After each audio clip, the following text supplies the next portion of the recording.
Christian Pierret, bonjour. Bonjour. L'ambiance européenne est morose en ce moment. Crise sur crise, nous ne nous en sortons pas, et le gouvernement a annoncé la mise en œuvre d'une nouvelle politique budgétaire. Quel est votre avis sur cette annonce? Sur les annonces? Alors, le gouvernement est contraint devant l'ampleur de la dette française, 7,5% de déficit et 80 et quelques pourcents de dette par rapport au produit intérieur brut, est contraint de prendre des mesures de correction. On l'a trop vu au cours des 2 ou 3 dernières années, annoncé chaque semaine à telle ou telle catégorie revendicatrice, 200 millions ici, 300 millions là, 1 milliard là, baisser cette TVA sur l'hôtel, café, restaurant, dont on n'a pas beaucoup vu les conséquences sur les zincs des comptoirs, ni dans les assiettes des restaurants. Bref, beaucoup de mesures de dépenses ont été prises et aujourd'hui il est contraint de serrer la vis. Alors il annonce plusieurs mesures. L'une, c'est le gel des dépenses de l'État.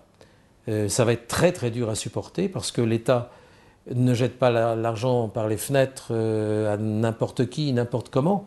L'État finance des policiers, il finance des instituteurs, il finance des infirmiers et infirmières, il finance des fonctionnaires utiles à l'économie, à l'administration. Et dans tous les domaines d'activité, il est nécessaire qu'il y ait des personnes qui assurent le service public. Il finance des infrastructures dans ces investissements. Si tout cela est gelé, qu'allons-nous devenir? D'autant plus qu'alors même que les collectivités territoriales réalisent 73%, vous avez bien entendu le chiffre, 73% des investissements publics, l'État nous annonce qu'il va geler, voire même réduire dans certains cas, le concours qu'il apporte aux collectivités territoriales, c'est-à-dire aux régions, aux départements et aux communes. Justement, vous êtes maire d'une ville moyenne. Comment allez-vous le vivre?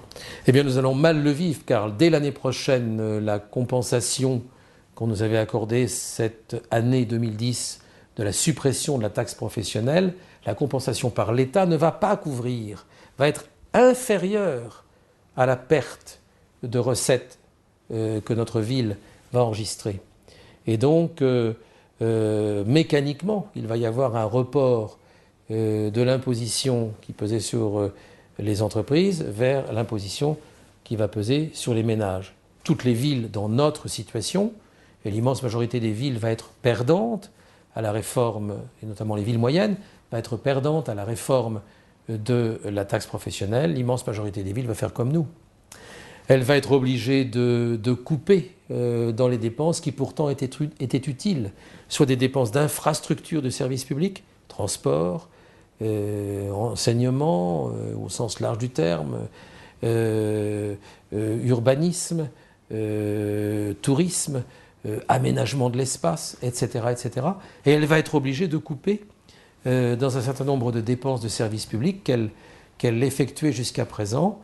Et elle le fera d'autant plus que l'État se désengage de sa propre responsabilité pour nous charger et nous dire maintenant c'est vous, ville, qui payez.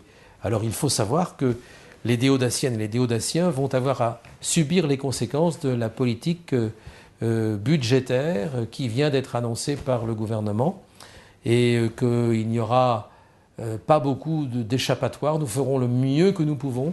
Nous avons déjà beaucoup réalisé d'économies dans tous les domaines pour bien gérer. Nous sommes une des villes les mieux gérées de la région et nous ferons en sorte que, surtout, que ces restrictions budgétaires, ces restrictions de satisfaction sur les services publics les plus essentiels ne pèsent pas sur les plus pauvres. Voilà la politique de gauche telle que nous la concevons, que ça ne pèse pas trop sur les plus pauvres. Nous nous y engageons et nous le ferons.